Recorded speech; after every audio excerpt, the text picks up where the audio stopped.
meneguhkan, dan memberkati kami semuanya. Kau ampuni dosa salah kami, kuduskan kami semuanya, baik hamba-Mu yang menyampaikan dan saudara-saudara yang mendengarkannya. Dalam Kristus Tuhan kami sudah berdoa. Yang percaya katakan amin. Silakan duduk Bapak Ibu. Selamat sore, shalom. Yang pertama, terima kasih kepada hambanya Pak Pendeta Nathan yang memberikan kesempatan untuk menyampaikan firman Tuhan. Yang kedua, mari kita buka Alkitab kita dari Kejadian pasal yang ke-12 ayat 10 sampai dengan 20. Kejadian pasal yang ke-12 ayat 10 sampai dengan ayat yang ke-20. Kita membaca silih berganti. Saya baca ayat 10, Bapak Ibu ayat 11 dan seterusnya. Nanti ayat 20 kita baca sama-sama. Baik, sudah menemukan Kejadian paling depan aja, satu kali buka, langsung ke Kejadian pasal yang ke-12. Saya baca demikian firman Tuhan ayat 10. Ketika kelaparan timbul di negeri itu, pergilah Abraham ke Mesir untuk tinggal di situ sebagai orang asing, sebab hebat kelaparan di negeri itu.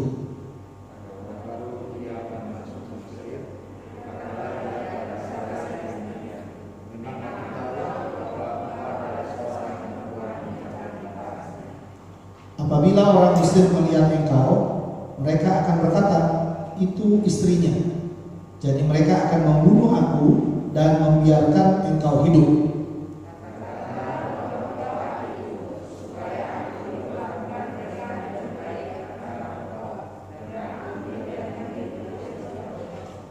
Sesudah Abraham masuk ke Mesir, orang Mesir itu melihat bahwa perempuan itu sangat cantik.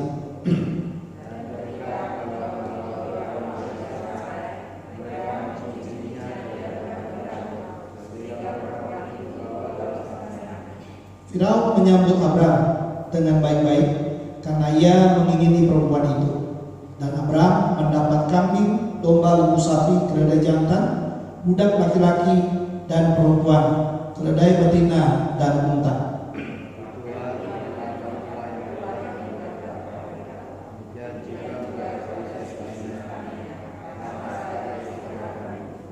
Lalu Firaun memanggil Abraham serta berkata, apakah yang kau perbuat ini terhadap aku? Mengapa tidak kau beritahukan bahwa ia istrimu?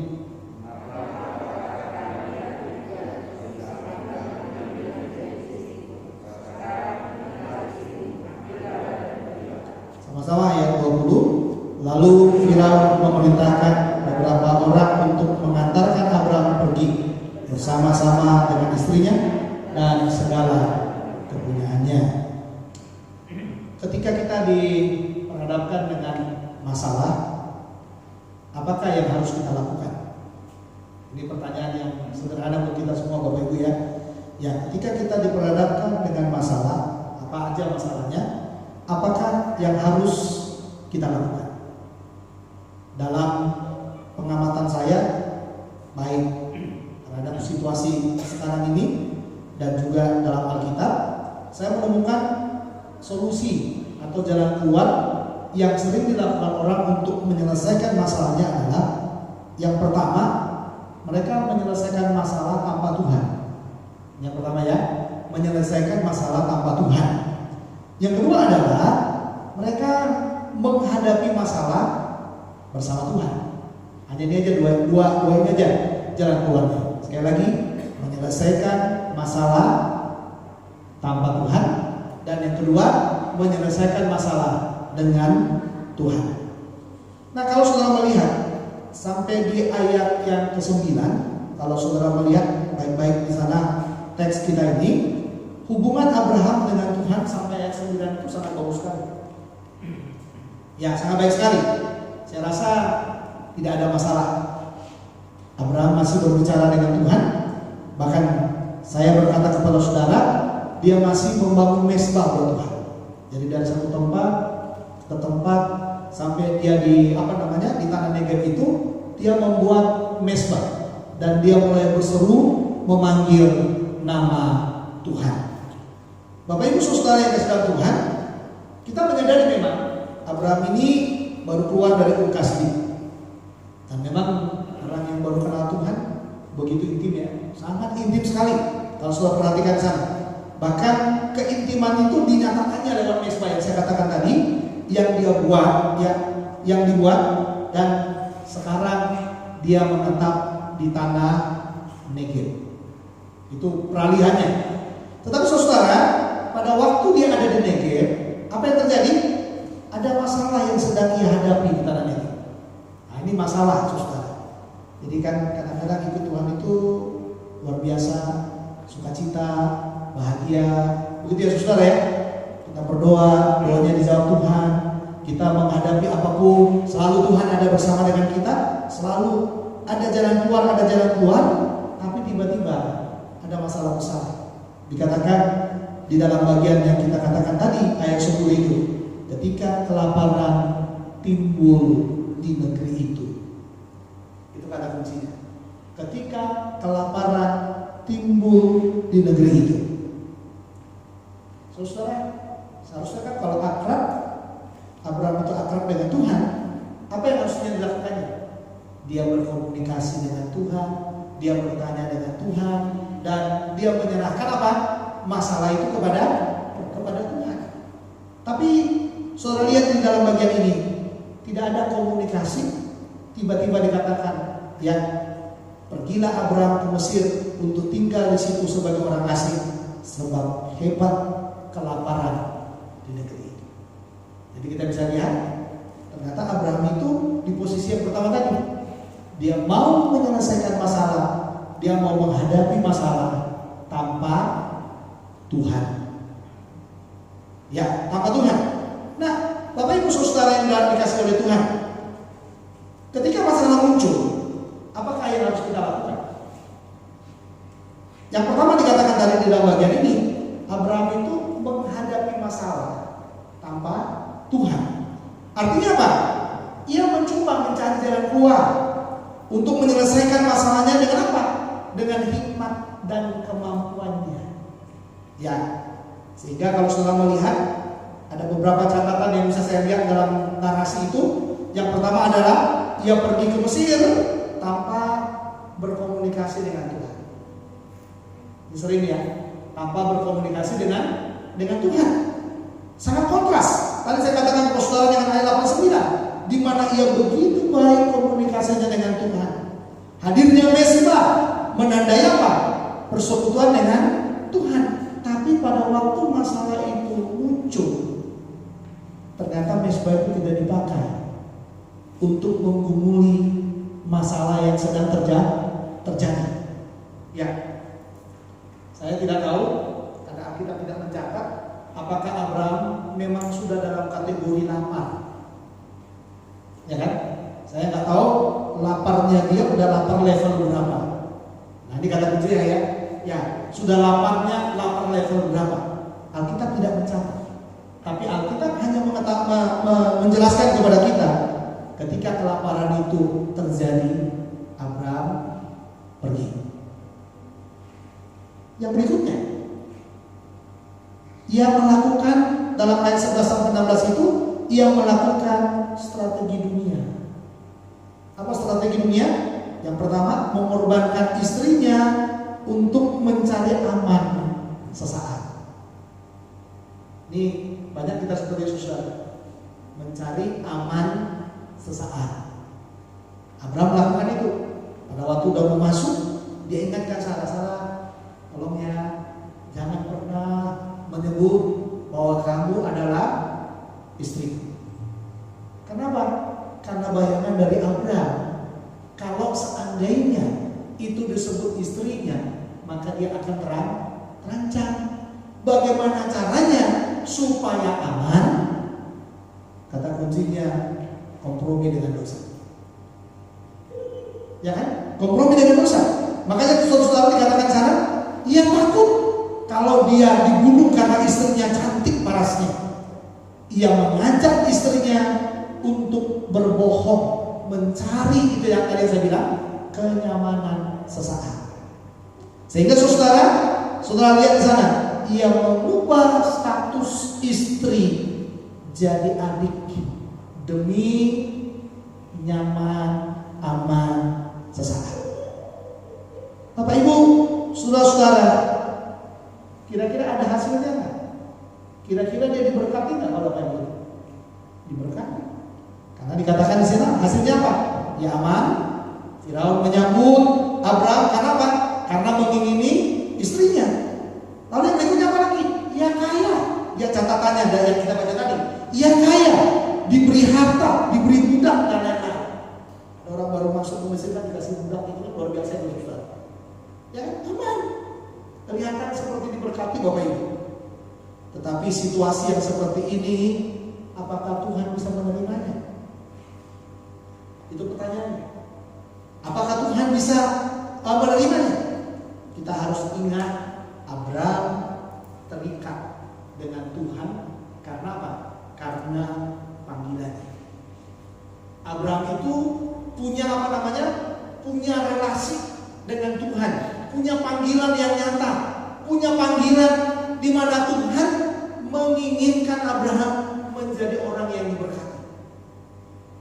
Tapi kenyataan di level yang pertama, setelah bertobat, setelah dia berjalan dengan Tuhan, dia tidak kuat menghadapi yang namanya apa?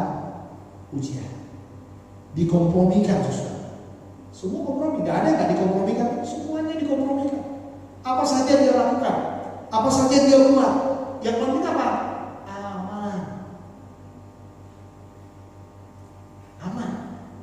Saya tadi sore sebelum kesini, ya saya mendengar berita.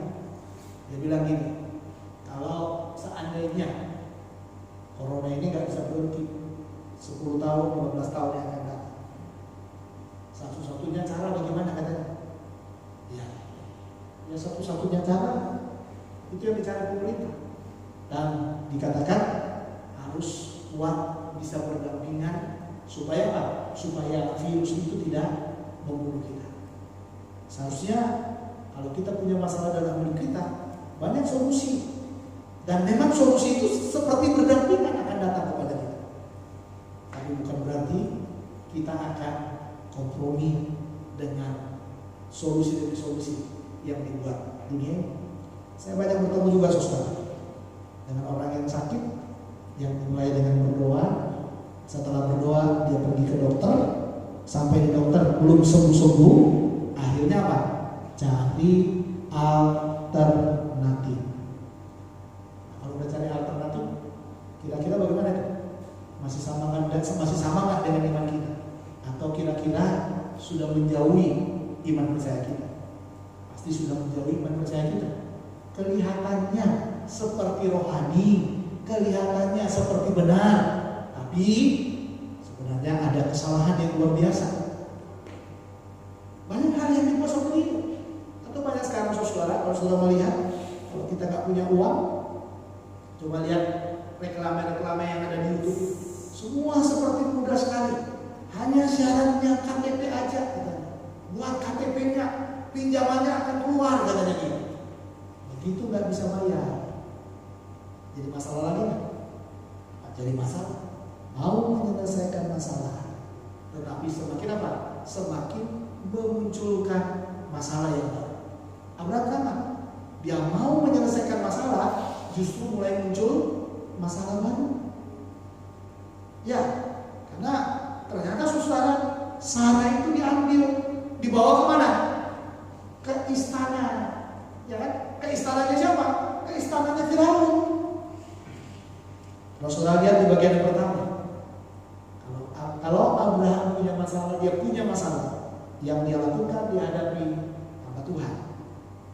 Dan hasilnya dari pengamatan kita, dia diberkati. Peralihannya kita harus lihat. Kalau dia diberkati dengan cara yang seperti itu, kira-kira Tuhan setuju enggak? Nah, coba saudara lihat di dalam ayat yang keberapa? Ayat yang ke-17. Itu ada kata tetapi kontras. Sudah diceritakan diberkati saudara, ternyata saudara tidak setuju dengan berkat itu. Karena dikatakan dalam ayat 17 itu, tetapi Tuhan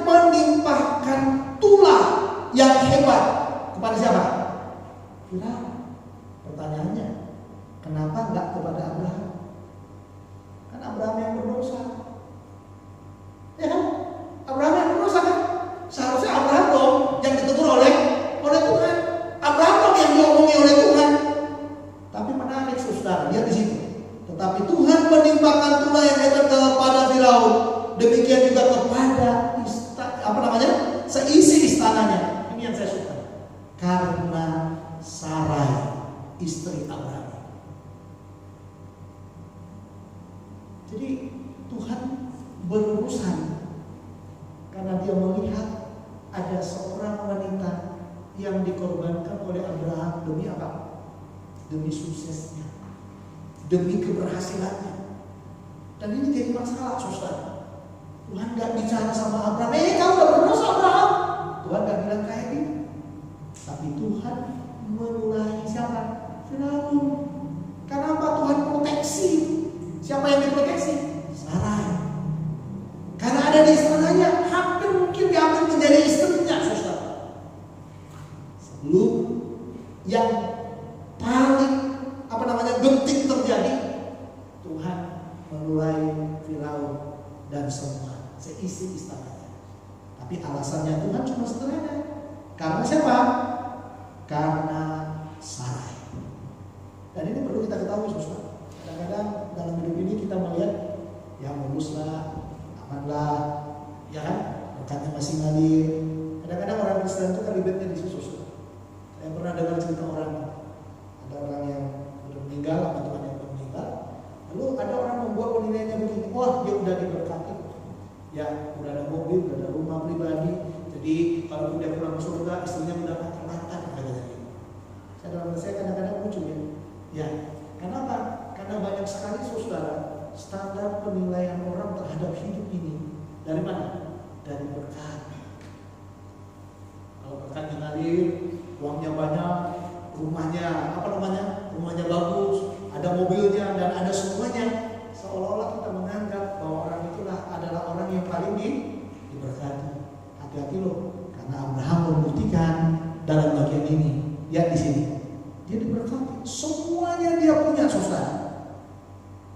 Tapi Tuhan murka kepada dia. Tuhan membuat tulah kepada siapa? Kepada Firaun. Nah makanya kalau saudara melihat dalam bagian ini, bagaimana cara Tuhan menyelesaikan masalah itu? Yang pertama dia tegur si Firaun. Sebenarnya teguran kepada Firaun itu sebenarnya untuk Abraham. Dia nggak langsung. Karena persoalannya salah yang dibela oleh siapa? Oleh Tuhan. Abraham itu berdosa dengan mengorbankan siapa? Mengorbankan istrinya. Makanya Tuhan menegur Firaun. Arahnya kepada Abraham, Tuhan. Jadi saya melihat begini, Tuhan di tengah-tengah antara Abraham dan Sarai. Bagaimana cara melepaskan Sarai? Satu-satunya cara adalah mengambil kembali Sarai dari Firaun. Bagaimana cara menegur Abraham? Adalah dengan cara Firaun berbicara kepada Abraham. Menarik, saudara. Itulah Tuhan kalau menyelesaikan masalah. Ya kan? Nggak langsung disentil, gitu enggak. Tapi dia pakai. Nanti sentilannya Tuhan itulah yang membuat dia harus keluar dari negeri itu. Makanya lihat dalam bagian itu, Tuhan menimpakan tulah kepada Firaun dan istananya karena istrinya salah. Tuhan membukakan kepada Firaun siapa Sarai sesungguhnya. Makanya kalau saudara lihat di dalam perkataan bagian-bagian di bawahnya itu, saudara, ada kata yang menarik situ yang dikatakan oleh Firaun kepada Abraham. Apakah yang kau perbuat terhadap aku? Ini tegurannya. Apakah yang kau perbuat terhadap aku? Lalu yang berikutnya, mengapa engkau katakan dia adikku sehingga aku mengambilnya? Ini masalahnya di sini. Mengambilnya menjadi istriku. Ya kan? Lalu terakhir dikatakan, sekarang inilah istrimu, ambillah, pergilah. Lalu Firaun memerintahkan beberapa orang untuk mengantarkan Abraham pergi bersama-sama dengan istrinya dan segala kepunyaannya. Tuh, nipu, keluar dari Mesir, rombongan loh saudara. Rombongan ya. Tapi lihat nanti ke bawah. Ada istilah yang dipakai dalam Kejadian pasal 13 ini. Abraham itu berjalan dari satu tempat ke tempat yang lain. Dia terus membangun mesbah lagi di situ bagi Tuhan. Dia jalan terus. Menurut para penafsir Alkitab yang pernah saya baca, antara dia keluarnya dia dari Mesir sampai dia ada di Negev itu, saudara, sampai dia memulihkan diri dan berpisah dengan Lot itu, hampir belasan tahun namanya. Cukup panjang. Tuhan tidak berbicara kepada Abraham. Nanti baru setelah Lot itu berpisah daripadanya, baru dikatakan, tetapi Tuhan berfirman kepada Abraham. Bayangin belasan tahun. Kita keluar dari satu tempat, kita baru bertobat, kita sedang intimnya dengan Tuhan, kita salah, kita jatuh, kita tidak pernah mengakui kejatuhan itu. Nanti Abraham baru memulihkannya waktu dia masuk ke Negev itu. Saudara lihat sana. Itu pun dia memulihkannya, kalau saudara lihat di mana dia memulihkannya.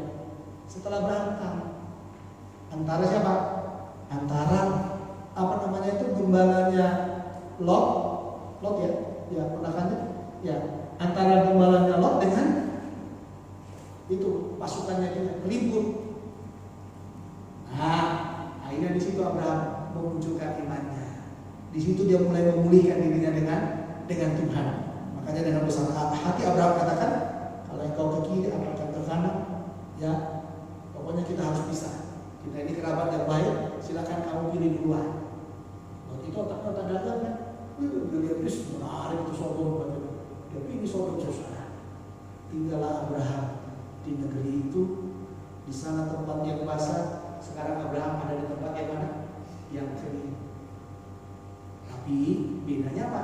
Di situ ada Tuhan. Nanti terbukti lagi kalau sudah melihat itu ya. Waktu Abraham berdoa untuk Sodom dan Gomora itu, sampai jumlah orang yang bertobat, Tuhan bilang kalau ada apa? Abraham bilang kalau 50, terus turun. Ternyata gagal kesaksian daripada siapa? Lot. Kadang-kadang kita ada di tempat basah, kalau tidak ada Tuhan, itulah yang membuat kita jadi kering. Abraham sama, pernah mengalami yang sama waktu dia di Mesir. Dia di tempat yang sangat basah, di tempat yang sangat diberkati, saudara. Banyak ternaknya, banyak miliknya, ada budaknya, semua dia punya, saudara. Tapi rohnya kering di situ. Ya kan? Rohnya kering. Makanya kadang-kadang saudara kita harus bersyukur kepada Tuhan. Kalau Tuhan itu mengizinkan ada masalah dalam hidup kita. Kenapa? Karena dengan adanya masalah itu sebenarnya Tuhan itu sebenarnya mau mengingatkan kepada kita, masih sama saya atau kamu punya cara lain? Kan gitu kan saudara? Waktu senang-senangnya Abraham tadi itu sebenarnya maunya Tuhan, teruskanlah berkomunikasi dengan aku, teruskanlah bicara dengan aku, teruskanlah menyampaikan persoalan itu kepadaku. Maunya Tuhan seperti itu. Tapi ternyata Abraham itu otaknya itu cepat sekali menyelesaikan semua masalah persoalan yang ada. Makanya saudara, kita bisa melihat pelajaran penting dari khotbah sore ini. Saya menemukan yang pertama, masalah adalah alat Tuhan untuk menguji kita sampai sejauh mana percaya kita kepadanya. Bagi saya, masalah adalah alat Tuhan untuk menguji kita sampai sejauh mana percaya kita kepadanya. Makanya saya memunculkan satu istilah saudara dalam masa pandemi ini. Ya, tidak ada kata lain bagi orang percaya itu. Satu-satunya cara hanya datang ke Tuhan yang bisa menyelesaikan persoalan. Hanya Tuhan yang bisa mengatasi corona itu Tuhan. Emang saudara bisa lihat corona? Saya bilang sama saudara, pernah kita lihat nggak corona? Pernah nggak lihat? Ya, pernah nggak saudara? Nggak pernah kita lihat kan? Ya, ada orang teman yang sedang dosen yang pernah terpapar, dia cerita. Ya, waktu si corona menyerang paru-paru itu katanya, padahal itu si corona menurut dia hanya di luar paru-parunya dia. Waktu itu menyerang katanya, gosok gigi pun nggak bisa katanya. Satu-satunya cara apa? Kasih oksigen. Satu-satunya cara kasih oksigen. Wah, itu luar biasa itu saudara. Dia bilang aku lari katanya gitu. Saya tinggalkan apa kan? Lagi sedikit tiba-tiba dia mungkin diserang seperti itu. Dia bilang nggak di dalam paru-paru. Benar saya nggak di dalam paru-paru katanya. Di luar paru-paru. Begitu nyerang udah susah napasnya susah. Saya bilang mas saudara, satu-satunya cara hanya Tuhan yang bisa menyelesaikan si corona. Amin. Amin. Gak ada Tuhan yang paling tahu di mana bentuknya, modelnya, ya kan? Bagaimana menghalaukannya.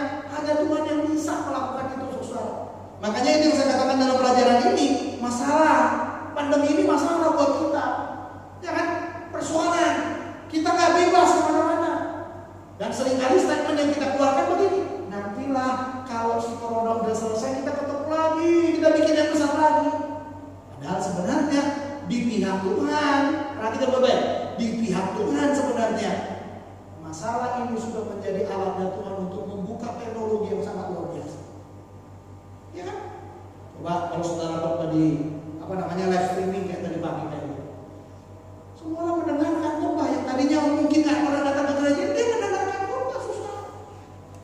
Coba lihat orang-orang yang belajar, contohnya kayak sekolah-sekolah teologi. Kalau dulu saudara, orang sekolah teologi itu wajib datang, ya kan? Sekarang satu kali dengan terbuka semua. Lihat di sini, seperti menyeramkan, tapi di pihak Tuhan dia membuka mata kita semuanya untuk mempersiapkan apa? Kedatangannya yang kedua kali. Ya kan? Karena malaikat itu bilang apa? Seperti dia naik dari Zaitun itu akan dia akan datang kembali ke sana. Lalu kira-kira bayangkan saudara gimana caranya kita bisa melihat dia ke Israel sana? Gimana kita melihat kedatangannya dia? Dan saya bilang Tuhan itu selalu menyingkapkan lewat teknologi yang sekarang. Cuman kita nggak paham itu. Ya, jadi kita harus belajar saudara dalam hidup ini. Kita bisa melihat dari pihak kita memang seperti kita dikunci, seperti sulit. Tapi dari pihaknya Tuhan, dia memberi solusi yang baru untuk perkembangan. Ya kan? Kalau dulu nikah, ramai tuh. Apalagi kalau orang Batak yang nikah. Ada ceritanya saudara, duduk 100 orang itu nggak ada cerita tuh kalau orang Batak nikah.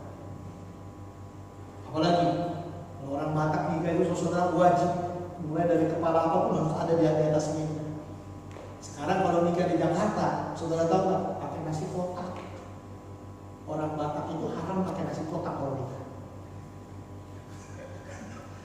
Ya kan saudara? Ya, sekarang pakai nasi kotak. Saya baru berkati orang Batak nikah dengan orang Jepang, ceweknya Jepang. Akhir bulan Juli lalu saya nikah. Ya, bayangin ruangan yang begitu gede saudara, hanya boleh 30 orang sebelum PPKM. Hanya boleh 30 orang. Saudara bisa bayangin nggak ya? Dirubah dari pihak Tuhan itu sebenarnya apa? Melatih kita, ya kan? Seperti ujian bagi kita, tapi dia latih kita supaya apa? Supaya semakin berharap dan percaya kepadanya. Amin. Amin Bapak Ibu. Makanya tidak ada kata nyanyian itu yang bilang percaya saja. Nah itu aja. Zaman dulu tuh nyanyian itu ya. Tapi itu lagu itu menyentuh. Percaya saja. Ah itu dia. Semua pasti jadi. Percaya saja. Percaya saja. Amin. Amin. Nah kalau nggak kerja gimana? Oke. Ini waktunya berserah kepada Tuhan. Caranya Tuhan memelihara kita. Amin. Kadang-kadang orang bilang gitu kan, kalau nggak kerja bakalan mati itu katanya. Orang Jakarta suka bilang kayak gitu. Kalau kita PPKM terus di rumah terus kita mau ngapain nih? Kalau anak Tuhan tahu caranya Tuhan memberkati, caranya Tuhan memeliharanya, seharusnya kata-kata itu nggak kita keluarkan. Yang harus kita lakukan apa? Kita menikmati segala sesuatu bersama dengan Tuhan. Tapi berikutnya saudara, dikatakan sana kalau Tuhan yang memanggil kita, seharusnya kita harus percaya seutuhnya kepadanya. Jadi kalau Tuhan bilang di rumah tidak apa-apa. Terus nanti hidupnya gimana? Aku akan memelihara engkau. Kadang-kadang kita nggak pegang firman-Nya tuh. Kalau kita pegang firman-Nya, kita akan paham banget itu. Aku akan memelihara engkau. Tapi akal kita bilang gini, kalau nggak kerja kan nggak makan. Ini pandemi. Tuhan sanggup memelihara. Sama dengan Israel waktu mana? Di padang gurun itu kan, nggak ada makanan, di mana mau makan kayak gini katanya. Yang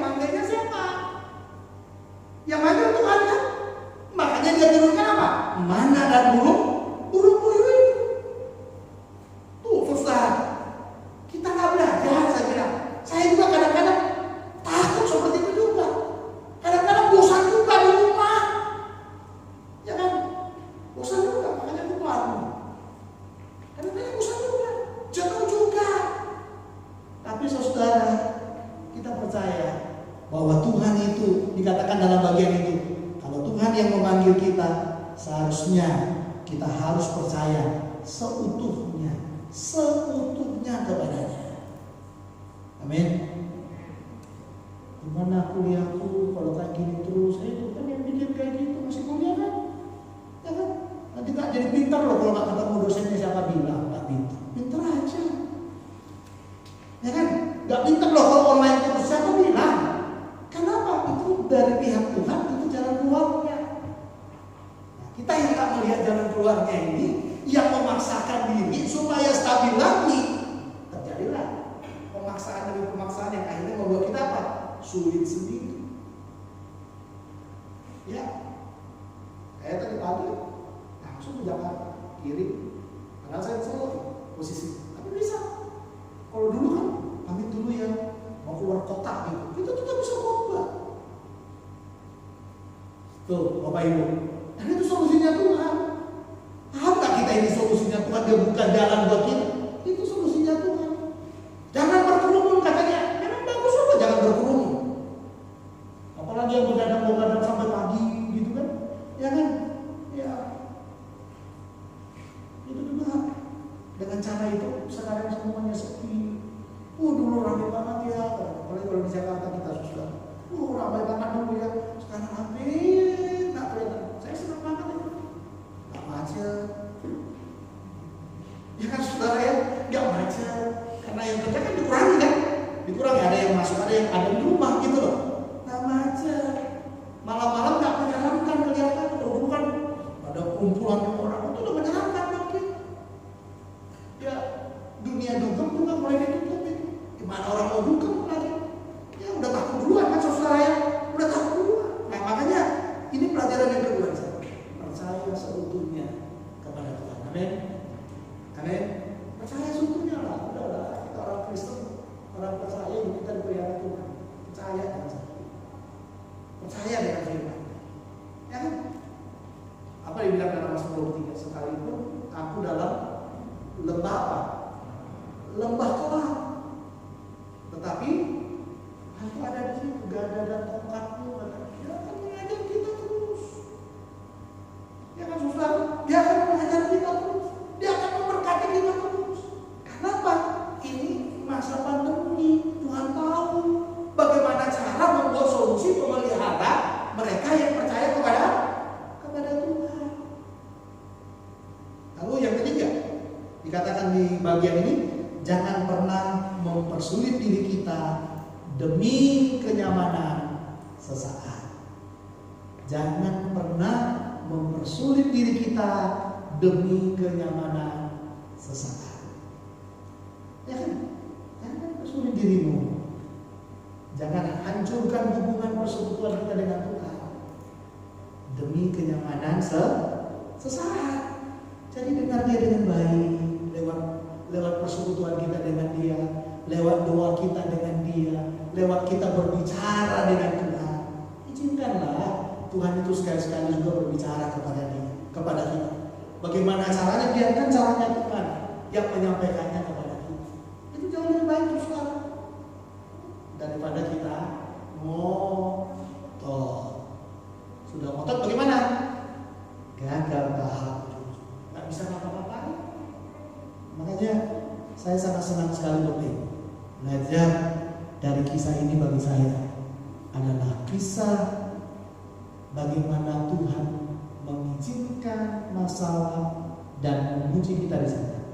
Ketegaran kita, iman kita, penyerahan kita kepadanya, masihkah kita berikan sepenuhnya kepada Tuhan atau kita jauh dari Dia? Ya, perbanyak doa. Tidak ada cara lain. Perbanyak doa, perbanyak bersekutu dengan Dia, perbanyak pasrah kepada Tuhan. Hanya itu saja. Hanya kalau masalah ada, apa yang harus kita lakukan? Yang harus kita lakukan adalah hanya aku bisa lari kepada Yesus. Amin. Amin. Larilah kepada Yesus. Serahkan usaha yang ada, yang masih ada, serahkan supaya Tuhan memelihara kita di sana. Ini nanti bagaimana kita benar-benar menggunakan apa yang ada di tanganmu. Saya jadi ingat Musa itu kan. Nanti gimana caranya kalau ada kayak gini? Apa yang ada di tanganmu katanya? Apa yang ada di tangannya? Tongkat. Lihat jangan, tongkat itu yang dipakai oleh Musa untuk Tuhan bekerja, mengadakan mukjizat dalam memelihara bangsa Israel. Ya kan? Ini caranya Tuhan banyak, lodanya Tuhan banyak. Jadi apa yang ada di tangan? Mari sekarang gunakan untuk mempermuliakan Tuhan. Jika ada masalah, apa yang sudah lakukan? Yang harus kita lakukan adalah selesaikan bersama dengan Tuhan. Kita tundukkan kepala kita, mari kita datang kepada-Nya. Masing-masing kita berdoa kepada Dia. Kalau ada masalah yang sedang sulit juga pecahkan, bawalah kepada Tuhan. Percayalah kepada Dia. Beriman utuhlah kepada Dia. Karena hanya Dia yang mampu menyelesaikan segala. Mari kita menghampiri Dia di dalam doa kita.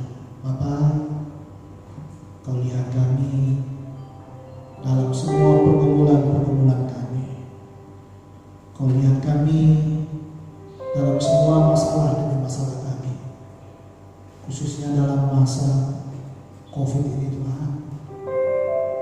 Banyak hal yang mungkin terbalik yang boleh kami lihat, seolah-olah hampir kami tidak mendapat apa-apa dalam hidup ini.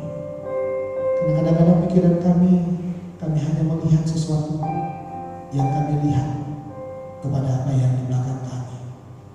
Tapi kami mau belajar melihat yang sekarang, melihat yang ada di depan kami. Itu sebabnya ampuni kami.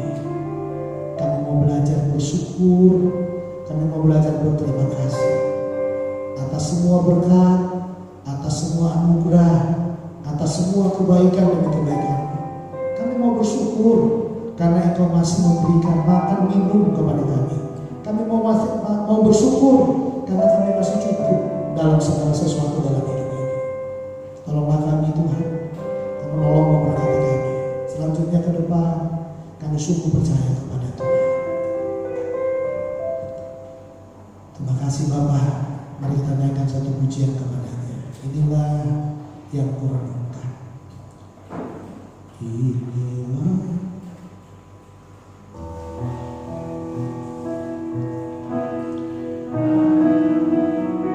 refrennya aja kita nyanyikan. Yang kurenungkan setiap waktu,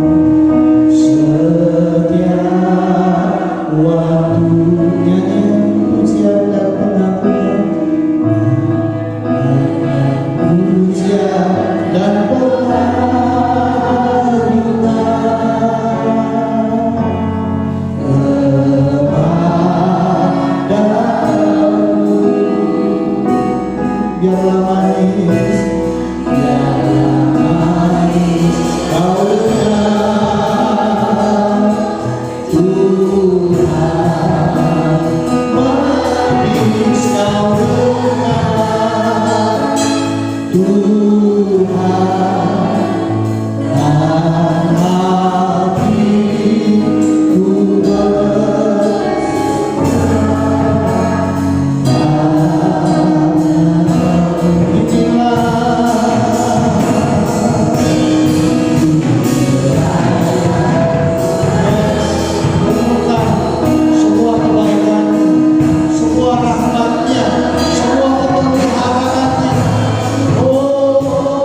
dengan kebenaran akan firman-Mu,